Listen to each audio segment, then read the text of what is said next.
Alors, je vous propose pour cette méditation de l'indifférence à la sollicitude d'écouter dans l'Évangile selon Matthieu, au chapitre 20, les versets 29 à 34.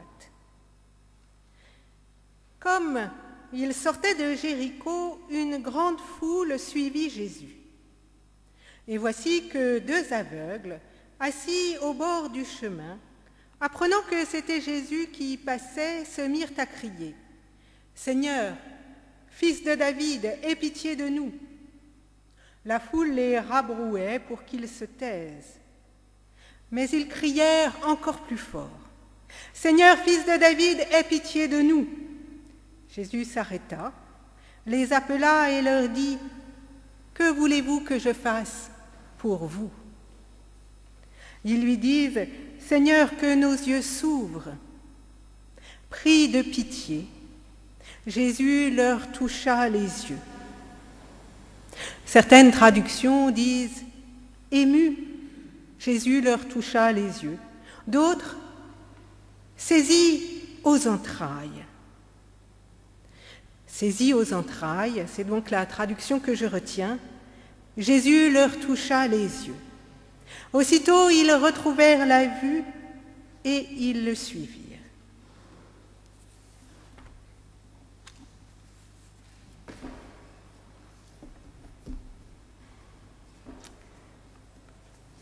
Alors, je remercie la paroisse des Batignolles, son pasteur, Xavier Rançon, de m'avoir invité dans ce cadre pour cette thématique passionnante, mais pas si facile. Protester non pas contre, mais pour. Pourquoi? À quoi nous faut-il aujourd'hui résister? Pourquoi vivre et s'engager? C'est vrai, il y a 500 ans, Luther entendait résister certes aux abus de l'Église, mais cherchait avant tout à attester de sa foi et à attester de la lecture vivifiante de la Bible. Alors aujourd'hui, ce mouvement qui s'inscrit pour une attestation, quel sens a-t-il? Je ne sais pas si vous vous souvenez, mais il y a à peu près 2 ans, il y a exactement 2 ans, l'Église protestante unie, par le biais d'un semainier, proposait 40 pistes d'engagement et de réflexion. 40 domaines où la foi pouvait être convoquée, interpellée, 40 domaines où il y avait matière à débat ou à engagement. Ce soir, plus modestement, nous vous proposons donc 5 pistes de réflexion qui toutes ouvrent un chemin d'engagement et de vie. Alors pour le moment, pour ouvrir cette soirée, je vous propose de réfléchir avec moi sur cette difficile question de l'indifférence. Pour la traiter, j'ai choisi un sous-titre qui dit « Une peau de rhinocéros, point d'interrogation ». Une peau de rhinocéros, point d'interrogation. J'espère ainsi vous tenir un petit peu en haleine pour la suite de cette prédication. Nous y reviendrons. Alors bien sûr, cette thématique de l'indifférence n'est certes pas nouvelle. Depuis quelques décennies déjà, il est même beaucoup question de cette indifférence qui explose notamment dans nos grandes villes. En effet, si nos grandes villes sont parfois promesses d'emploi, nous le savons, elles sont aussi synonymes d'anonymat, de non-reconnaissance, de morcellement de l'individu, où nous pouvons parfois vivre dans la stricte ignorance, indifférence les uns des autres.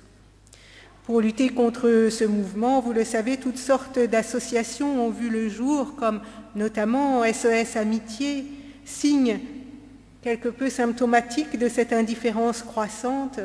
Certaines personnes se retrouvent ainsi tant isolées qu'elles ne peuvent faire autre chose pour sortir de leur solitude que de téléphoner à quelqu'un de bénévole, d'engager ce soir-là ou ce jour-là.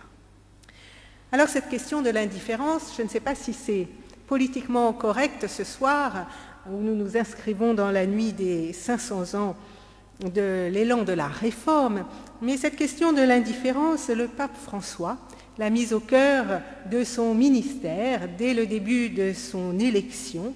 Très vite, il a évoqué la question de la mondialisation de l'indifférence.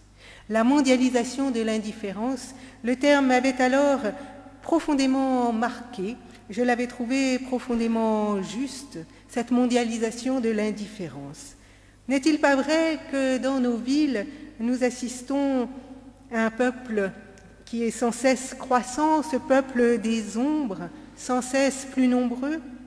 Ces ombres, ces humains, ces personnes qui vivent au milieu de nous, qui sont parfois sans papier ou sans logement ou sans travail, qui constituent de plus en plus des groupes marginalisés et dont nous prenons parfois conscience lorsque s'érigent les abris de fortune sur les trottoirs ou sur les bords des autoroutes, aux marges de nos villes. Cette population fantôme, donc, que nous ne voyons pas, cette population que nous ne voulons pas voir et qui vit pourtant au milieu de nous dans une indifférence qui semble croissante. Alors, c'est bien à nous secouer, à nous sortir de la torpeur de l'indifférence que nous sommes, je crois, profondément appelés. Et les récits bibliques nous y invitent de mille et une manières. J'ai d'ailleurs eu bien du mal à choisir juste un petit texte pour cette thématique, car ils sont nombreux, preuve que peut-être l'indifférence était déjà une thématique à l'époque. Ils sont nombreux les récits bibliques nous invitant à choisir, au contraire de l'indifférence, la miséricorde et la compassion. Nous aurions pu méditer ce soir sur la parabole du bon samaritain. J'aurais pu vous choisir des passages des prophètes ou des épîtres qui nous exhortent à l'engagement envers autrui. J'aurais pu également choisir le texte biblique de demain, la parabole de Matthieu 25. Demain, vous le savez, c'est la fête du Christ roi. Et pour ce jour où nous célébrons la royauté de Jésus, eh bien, il nous est simplement rappelé l'engagement éthique de chacun auprès des plus faibles, auprès des plus démunis. Cette parabole de Matthieu 25 où Jésus place à sa droite ceux qui ont pris soin des plus démunis et à sa gauche ceux qui les ont soigneusement évités. J'aurais pu également choisir pour ce soir ce texte où Jésus semble presque lui-même gagné par l'indifférence. Vous savez, c'est au moment de la rencontre avec la Syro-phénicienne. Lorsqu'il lui jette cette phrase cinglante, « Ce n'est pas bien de prendre le pain des enfants et de le jeter aux chiens », avant finalement de se laisser aller à son tour à la miséricorde, de se laisser toucher par la souffrance de cette femme, de se laisser aller à la conversion du cœur. Ainsi donc, si Jésus lui-même a dû se convertir intérieurement dans ce récit, c'est bien que l'indifférence est un fléau dont aucun d'entre nous n'est protégé. C'est un fléau qui nous touche à tous les niveaux, au niveau personnel et bien sûr à l'échelle d'une société entière. Alors pour avancer, je vous propose de définir un petit peu plus ce qu'est l'indifférence. Au sens premier du terme, l'indifférence c'est ce qui n'est pas différencié, ce qui n'est pas distinguable. C'est assez facile. Une foule est constituée, lorsqu'on la regarde de loin, d'individus indifférenciés. Cette indifférenciation a donné ensuite le sens second de l'indifférence, c'est-à-dire le fait de n'éprouver aucune émotion, ni négative ni positive, envers autrui. Puisque je ne peux pas distinguer l'autre, puisqu'il n'existe pas par un nom, par une histoire, puisqu'il est un parmi d'autres, puisqu'il est impersonnel, eh bien, il ne provoque rien en moi-même, ni amour, ni colère, aucun registre émotionnel. Alors, allons un petit peu plus loin. Quelles sont les racines de cette indifférence? Eh bien, elles sont d'ordre multiple, mais je me contenterai ce soir d'en citer deux qui m'ont plus particulièrement intéressée. Tout d'abord, petite question, l'indifférence serait-elle constitutive de nos gènes? C'est-à-dire, est-ce que nous serions naturellement plutôt indifférents les uns aux autres en tant qu'êtres humains? Eh bien, alors peut-être que je force un peu l'optimisme, mais ça n'est pas en tout cas ma conviction. Je crois bien à l'inverse que l'indifférence n'est pas, en tout cas je veux le croire, l'attitude normale d'un être humain. En effet, si vous prenez les tout petits, la caractéristique de l'enfance, c'est au contraire la contagion émotionnelle. Si vous mettez des enfants dans une crèche, s'il y en a un qui pleure, quelques instants après, eh bien, c'est pas un enfant qui pleure, mais bien plusieurs enfants presque. Ainsi, les larmes sont contagieuses. Il y a cette contagion émotionnelle qui se propage. Alors, quelques études en psychologie de l'enfance ont montré que se côtoie chez l'enfant très tôt une manifestation altruiste spontanée et aussi, parallèlement, l'agressivité. Alors, pour que la manifestation altruiste puisse perdurer, qu'elle puisse se développer, pour que l'enfant puisse continuer à chercher à aider, à consoler, comme il le fait naturellement parfois, eh bien, il ne faut pas que cette capacité soit entravée par des comportements qui seraient violents, apeurants ou angoissants, qui seraient source ensuite d'agressivité ultérieure. Cette capacité à aider, à consoler, à prendre soin de l'autre, à faire preuve de sollicitude, si je puis dire, eh bien, il faut qu'elle soit encouragée, valorisée dans la coopération parent-enfant. Il faut lui donner la possibilité d'éclore et de se développer. Ainsi, cette capacité altruiste est déjà là au tout début de notre existence. Et elle nous porte, tout à chacun, au cœur de nos vies. Elle est cette émotion de nous-mêmes, cette émotion de notre âme. Elle est constituante de notre humanité. Elle fait notre profondeur. Bien sûr, nous apprenons tous par la suite à gérer nos émotions, comme on dit, vous savez. Lorsque nous grandissons, nous apprenons à ne pas pleurer à tout moment devant chacun. Nous apprenons aussi à rire à bon escient, si l'on peut dire ainsi. Pourtant, profondément, nous restons des êtres d'émotion, riant du bonheur ou pleurant du malheur, portés par des sentiments aussi divers que l'amour, la bonté, la colère, la jalousie parfois, sentiments positifs ou négatifs, mais qui tous nous relient à autrui. C'est pourquoi je crois personnellement que l'indifférence est bien plutôt une défense, une protection que nous érigeons pour nous protéger. Oui, par l'indifférence, nous cherchons, je le crois profondément, à nous protéger. Mais nous protéger de quoi, me direz-vous?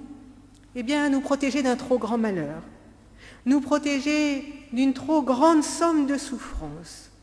Car la souffrance que nous voyons chez autrui peut générer chez nous-mêmes un sentiment d'impuissance profondément désagréable, qui peut ensuite déboucher sur du découragement, du fait de ne pas savoir répondre à la situation, de ne pas avoir la parole ou le geste adéquat, de ne pas savoir que faire. Lorsque nous vivons à Paris, pour nous qui vivons à Paris, il me semble que ce réflexe de protection, d'indifférence, tous, nous sommes obligés de le mettre en œuvre tous les jours. Hier, j'ai fait un trajet de 40 minutes, un trajet aller de 40 minutes porte à porte de chez moi jusqu'à ma destination.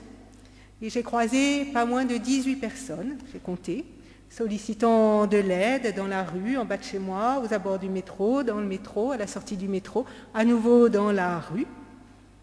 Et oui, comment faire face à cette marée de misère, à cette détresse? Qui aider? Comment aider? Alors, devant l'impuissance, nous passons intérieurement, forcément, par une stratégie d'évitement, qui, si elle nous met mal à l'aise, s'avère aussi une manière de nous protéger. Oui, l'indifférence peut être un mouvement protecteur, défensif face à une souffrance qui serait alors trop grande, qui serait trop invasive pour que nous puissions y faire face, pour que nous puissions la supporter. Alors il est vrai aussi que l'indifférence peut être le fruit d'une non-éducation, du rapport à autrui. Vous le savez, aujourd'hui, c'est la collecte de la banque alimentaire. J'ai participé à cette collecte juste quelques petites heures tout à l'heure.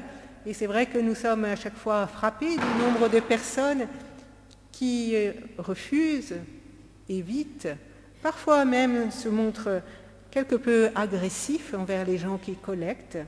Certains aussi sont, à l'inverse, très généreux, mais on voit que ça n'est pas quelque chose d'évident, loin de là, que de faire preuve de cette sollicitude, je dirais, de base. Alors l'indifférence peut être aussi qu'elle se nourrit, peut-être aussi, peut-on le penser, qu'elle se nourrit de cette mondialisation d'une certaine manière et aussi de cette quête désespérée pour exister. Parce que dans cette notion de mondialisation, il faut de plus en plus, pour exister sur le devant de la scène, il faut de plus en plus se faire un nom, se faire une image, se faire connaître. Il faut exister sur les réseaux sociaux, il faut se mettre en scène, il faut sortir du lot. Et pour cela, eh bien, conquérir une existence sociale sur le net qui peut, c'est le revers de cet outil pour autant bien pratique, qui peut parfois développer encore plus un mouvement autocentré qui irait croissant, chacun se préoccupant davantage de sa photo de couverture peut-être que de la réelle relation à autrui dans laquelle nous sommes invités à nous engager. Alors, je n'ai toujours pas parlé du texte biblique, il faudrait que j'y vienne tout de même, mais j'aurais voulu citer très brièvement 2 exemples de la littérature. Le premier, c'est celui de la pension Vauquer mise en scène dans Le Père Goriot. Dans cette pension se côtoient des personnes dont les situations sociales passées et présentes sont très différentes. Le hasard de la grande ville les a regroupées sans qu'elles se soient choisies et elles se côtoient en un lieu clos dans la plus complète indifférence. Chacun a des malheurs, entre guillemets, qui ont épuisé la capacité de compatir. Personne ne s'intéresse vraiment aux malheurs d'autrui. Bien qu'ils soient regroupés dans ce même lieu devient triste, sombre et poisseux. Il provoque plutôt la sensation palpable d'une indifférence mêlée de défiance. Ainsi peut-on interpréter en tout cas ce passage du Père Goriot. Mais bien sûr, l'ouvrage qui peut-être relate de manière frappante l'indifférence intérieure et toute la destruction humaine qu'elle peut signifier, eh bien, c'est sans doute L'étranger d'Albert Camus. Son personnage, Meursault, semble n'éprouver aucun sentiment, pas même relatif à la mort de sa mère. Il ne sait plus d'ailleurs quand celle-ci a eu lieu. Et une même phrase revient souvent, « ça m'est égal, ça m'est égal », témoignant ainsi d'une indifférenciation, d'une absence de sentiment et d'engagement par rapport au monde. Ça m'est égal résonne un peu comme une claque d'indifférence. Ça m'est égal s'enracine dans le fait que rien pour cet homme semble ne faire sens. Rien ne fait sens, pas même la vie, pas même la mort, qui vient alors s'inscrire comme seul horizon tangible, où même la vie et la mort s'avalent. Alors c'est Virginia Woolf qui nous cite cette peau de rhinocéros. Elle dit que dans l'indifférence, nous cherchons à nous forger une peau de rhinocéros à toute épreuve, pour ne pas être justement à fleur de peau, pour éviter cette émotion qui nous touche trop. Alors avons-nous vocation à être des rhinocéros ? Eh bien, j'espère que non, et c'est ce à quoi je voudrais que nous réfléchissions davantage encore, que nous portions plus loin. Justement, Jésus lui-même ne se forge pas, loin s'en faut, une peau de rhinocéros. Dans le récit, voilà ces 2 aveugles sur le bord de la route. 2 aveugles sur le bord de la route. Ils sont dans cette obscurité intérieure de la cécité, mais peut-être cette obscurité nous renvoie-t-elle à l'obscurité de cette population de l'ombre dont je vous ai parlé tout à l'heure, à ces fantômes de notre monde moderne que nous ne voulons pas voir. Aujourd'hui, qui est aveugle ? Celui qui ne voit pas ou celui qui ne veut pas voir ? Celui qui se rend aveugle pour surtout éviter d'être touché, interpellé. Ces aveugles enveloppés par la nuit, cette nuit qui peut-être pourrait être celle de l'indifférence, sont donc assis. Contrairement à tous ceux qui sont en marche dans leur vie, leur existence est statique. Ils sont condamnés à attendre que d'autres veuillent bien pour eux.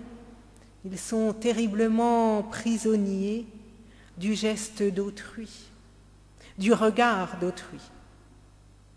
Pour autant, dans ce récit, ces aveugles sont bien déterminés à faire entendre leur voix. Aussi, entendant Jésus passer, se mettent-ils à crier « Aie compassion de nous, Seigneur !» C'est bien au contraire de l'indifférence qu'ils appellent.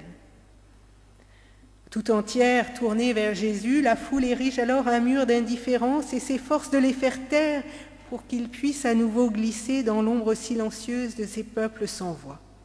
Qu'il mendie passe encore, mais qu'il crie et demande de l'aide, chacun ne peut le supporter. Pourtant, comme Dieu entend les cris de son peuple et suscite Moïse, Jésus entend les cris des aveugles et ne leur reste pas sourd. Son chemin n'est pas d'abord un chemin de but, d'élan, mais bien avant tout un chemin de rencontre, un chemin de parole, un chemin de relèvement jusque parfois la guérison. Ces aveugles qui ne voient pas et sont là sur le bord du chemin, ces aveugles que personne ne veut plus voir, eh bien Jésus va les regarder, il va les rencontrer, il va écouter les cris d'appel et de désespoir. Jésus se laisse envers et malgré tout arrêter. Il ne reste pas sourd, ni aveugle donc. Il les appelle et avant tout leur redonne la parole. Que voulez-vous que je fasse pour vous ? Un dialogue interpersonnel s'établit qui rétablit et ressuscite avant tout la place de ces aveugles qui ne sont plus sur le bord du chemin dans l'indifférence, mais bien dans un face-à-face avec Jésus à la recherche de la vie. Seigneur, que nos yeux s'ouvrent. Et c'est à ce moment-là, ça n'est pas avant, c'est à ce moment-là que Jésus est saisi aux entrailles, c'est le mot littéral, la traduction littérale. Jésus était saisi aux entrailles. Alors ce petit verbe splagezo, qui signifie être saisi aux entrailles, vous savez comme ce qu'on ressent lorsqu'on est noué intérieurement, qu'il y a quelque chose qui se noue en nous-mêmes, eh bien il revient à plusieurs reprises dans les évangiles. Face aux foules, Jésus est pris de pitié, saisi aux entrailles parce qu'elles n'ont pas de berger ou qu'elles n'ont rien à manger. Toujours dans l'évangile selon Matthieu au chapitre 9 et au chapitre 15. De même dans l'évangile selon Marc, Jésus est saisi aux entrailles face aux lépreux, au premier chapitre. Et c'est aussi ce qu'il ressent lorsqu'il rencontre la veuve accompagnant le cercueil de son fils dans l'évangile selon Luc. Ainsi, dans la relation de sollicitude envers autrui, l'Évangile fait place au fait d'être profondément touché intimement par la souffrance d'autrui. Ce petit verbe, ce tout petit verbe sur lequel certaines traductions passent bien vite en disant juste « ému, virgule », ce tout petit verbe nous signifie à quel point il est légitime de nous laisser toucher par le malheur ou la souffrance d'autrui. Alors aujourd'hui, nous vivons de plus en plus dans une société qui dévalorise la part émotionnelle. Il s'agit de se blinder, il s'agit de tenir nos émotions à distance. Alors bien sûr, il ne s'agit pas pour nous d'être envahis par l'émotionnel, ce qui pourrait annihiler toute capacité d'action ou d'engagement intérieur. Mais l'Évangile nous invite à laisser vivre cette part de nous-mêmes qui nous rend humains. Laisser vivre cette capacité à ressentir de l'affect pour la situation d'autrui. Nous ne sommes pas appelés à devenir des stoïciens, à être stoïques. Bien au contraire, la souffrance d'autrui n'est pas là pour nous laisser de marbre et ne susciter aucune empathie. Il faut que la rencontre en humanité puisse avoir lieu. De sujet à sujet, il y a une rencontre qui se dit par l'émotion ressentie. Oui, ce sont ces émotions qui participent à rendre vivante une intersolidarité qui est précieuse et qu'il nous faut faire vivre. Alors je crois que nous érigeons l'indifférence en barrière de protection parce que oui, nous ne pouvons pas aider tout le monde et que nous craignons notre impuissance et surtout notre vulnérabilité. Et c'est vrai que nous sommes vulnérables et c'est vrai que nous sommes si souvent impuissants. Mais c'est vrai aussi que parfois cette vulnérabilité est source de créativité, d'inventivité, que nous cherchons alors des moyens à plusieurs, que nous cherchons à sortir de notre solitude, que nous nous regroupons parfois. Ainsi, lutter contre l'indifférence, entrer dans la sollicitude, consiste peut-être d'abord à accepter notre vulnérabilité et peut-être même notre impuissance.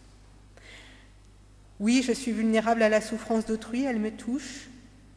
Non, oui, je ne suis pas capable peut-être de transformer sa vie. Et oui, je vais peut-être être convoquée désagréablement sur le lieu de mon impuissance. Mais ce n'est pas parce que je ne peux pas tout que je ne peux rien.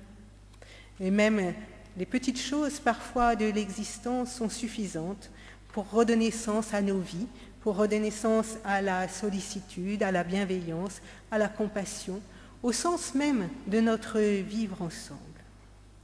Ainsi, je dirais que le registre émotionnel puisse être préservé en nous-mêmes, que cette attention de la sollicitude puisse jeter dès ici-bas quelques prémices du royaume. Puissions-nous surtout ne pas devenir des rhinocéros. Alors je ne sais pas à quoi il faudrait vous appeler, j'ai cherché s'il y avait d'autres animaux qui pourraient être symboliques. J'ai pensé peut-être au caméléon. Le caméléon prend les couleurs de son environnement, je ne sais pas si cela serait juste.